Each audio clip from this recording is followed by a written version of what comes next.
आधा कप जैतून का तेल है, 1/4 कप, 2 दरमियाने प्याज, इनको हम फ्राई करेंगे। प्याज हमारा हल्का गोल्डन ब्राउन हो गया। अब हम इसमें मैंने लिया मटन 1 किलो, इसको फ्राई करेंगे जब तक के पानी सोस हो जाए। प्याज हमने हाई फ्लेम पे फ्राई किया था।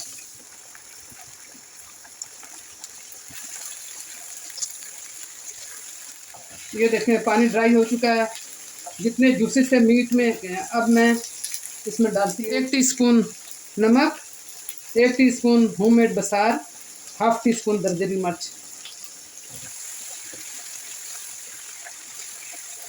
मसाले डालकर आपने 2-3 मिनट अच्छी तरीके से भूनना है, ताकि 2 टेबलस्पून अदरक लहसुन का पेस्ट मेरा फ्रीज हुआ है। लहसुन अदरक का पेस्ट भून जाए तो 1 टमाटर। थोड़ा सा भून जाने के बाद हमने उबला हुआ पानी डालना, ताकि मटन गल जाए। हंडिया बनाते हुए कभी भी ठंडा पानी ना डालें, उससे हंडिया खराब हो जाती है। देखिए हम लोग अब गलने के लिए छोड़ देंगे हल्की आंच पर। पहले मैंने सब कुछ जो किया है वो फुल फ्लेम पर किया, लेकिन अब मैं हल्की आंच में गोश्त गलने तक पकाऊंगी। फिर अब हम चेक करते हैं गोश्त हमारा गला या नहीं गला। ये देखें पानी सारा खुश्क हो चुका है।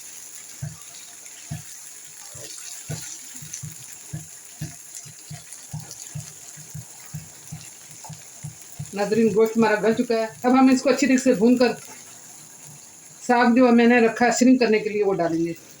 फिर आपसे जितने छिलके हैं हम ये निकाल देंगे। देखिए पानी सारा खुश्क हो गया है। अब हम स्टीम की हुई पालक डालनी है इसमें, अच्छी तरह मिक्स करें। हरी मिर्चें मेरी फ्रीज की हुई हैं, 1 टेबलस्पून ज़ीरा और धनिया पाउडर हम वज़न लेके पीस लें, और उसमें से 1 टेबलस्पून, 2 टेबलस्पून सूखी मेथी। इस स्टेज पर आप चख लें अगर आपके हंडिया में नमक इनफ है।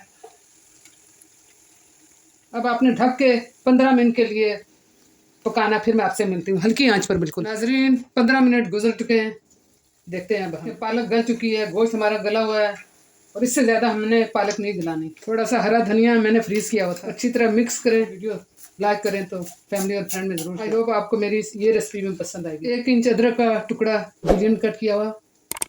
बस हमारा मीट तैयार है। दुआ में आप हमें याद रखें, हम आपको दुआ में याद रखेंगे। अल्लाह हाफिज़।